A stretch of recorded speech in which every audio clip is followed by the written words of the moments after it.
ಹಿಂಗೆ ಹೋಯ್ತು, ದಿವಾಳಿ ಹಿಂಗೆ ಹೋಯ್ತು. ಯಾರಿಗೆ ಪರ್ಚೇಸ್ ಮಾಡಿಲ್ಲ?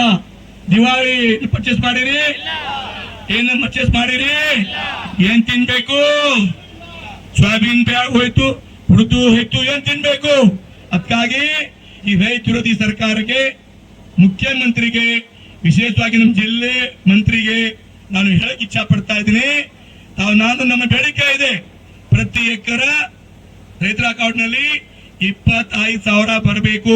25,000 ಪರ್ ಎಕರೆ ತಾವು ಕೊಡಲೇಬೇಕು. ಯಾಕಂದ್ರೆ ತಮಗೆ ನಾನು ಈಗುತ್ತೆ, ನಾನು ಚೇತಾವಣೆ ಕೊಡ್ತೇನೆ. 10 ದಿವಸನಲ್ಲಿ ಬೀದರ್ ಜಿಲ್ಲೆ ರೈತರ ಅಕೌಂಟ್ಗೆ ದುಡ್ಡು ಮಾಡಲ್ಲ ಅಂದ್ರೆ ತಮ್ಮ ಮನೆ ಮುಂದೆ ಧರಣಿ ಮಾಡ್ತೀನಿ. ಧರಣಿ ಮಾಡೋಣ. ಚಲೋ ಭಾಲ್ಕಿ.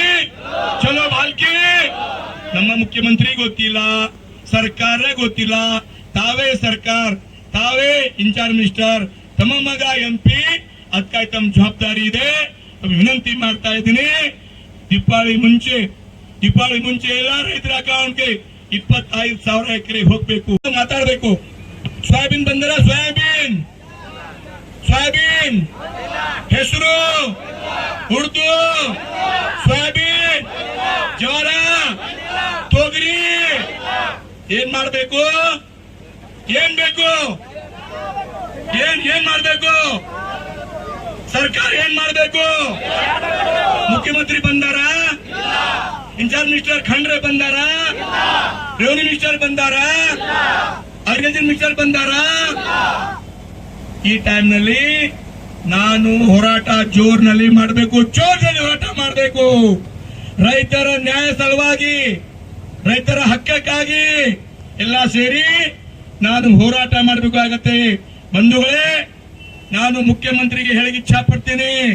ಮುಖ್ಯಮಂತ್ರಿ ಅವರೇ, ತಾವು ರೈತರ ನಾಯಕ ಹೇಳ್ತಾ ಇದ್ದೀರಿ, ಬಡವರ ನಾಯಕ ಹೇಳ್ತಾ ಇದ್ದೀರಿ, ಎಲ್ಲಿದ್ದೀರಿ ಮುಖ್ಯಮಂತ್ರಿ ಅವರೇ?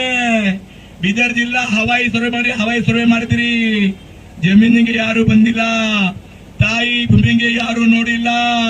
ನಮ್ಮ ಈಶ್ವರ್ ಖಂಡ್ರೆಗೆ ಇಂಜಮೆಂಟ್ಗೆ ಸವಾಲ್ ಇದೆ. ಈಶ್ವರ್ ಖಂಡ್ರೆ ಅವರೇ, ತಾವು ಹೇಳಿದಿರಿ ದಿವಾಳಿ ಮುಂಚೆ ರೈತರ ಅಕೌಂಟ್ಗೆ ಹಣ ಜಮಾ ಮಾಡ್ತೀನಿ. ದಿವಾಳಿ ಯಾವಾಗ? ಹಣ ಬಂದಿದ್ಯಾ? ಈಶ್ವರ್ ಖಂಡ್ರೆ ಅವರೇ, ತಾವು ಬೀದರ್ ಜಿಲ್ಲೆ ಇನ್ಚಾರ್ಜ್ ಮಿನಿಸ್ಟರ್ ಇದ್ದೀರಿ, ತಮ್ಮದೇ ಹೇಳ್ತಾ ಇದ್ದೀನಿ. ತಾವು ಪದೇ ಮೋದಿಗೆ ಟಾರ್ಗೆಟ್ ಮಾಡ್ತೀರಿ, ಕೇಂದ್ರಗೆ ಟಾರ್ಗೆಟ್ ಮಾಡ್ತೀರಿ. ತಾವು ಏನ್ ಕಮಿಟ್ಮೆಂಟ್ ಮಾಡಿರಿ, ಕಮಿಟ್ಮೆಂಟ್ ಪೂರ್ಣ ಮಾಡಬೇಕು. ಅಥವಾ ವೀಕ್ಷಕರೇ, ಈ ವಿಡಿಯೋ ನಿಮಗೆ ಇಷ್ಟ ಆಗಿದ್ರೆ ಈ ಕೂಡಲೇ ಸಬ್ಸ್ಕ್ರೈಬ್, ಕಮೆಂಟ್, ಲೈಕ್ ಮಾಡಿ ಹೊಸ ವಿಡಿಯೋಗಳನ್ನು ಮಾಡಲು ಬೆಂಬಲವನ್ನ ನೀಡಿ.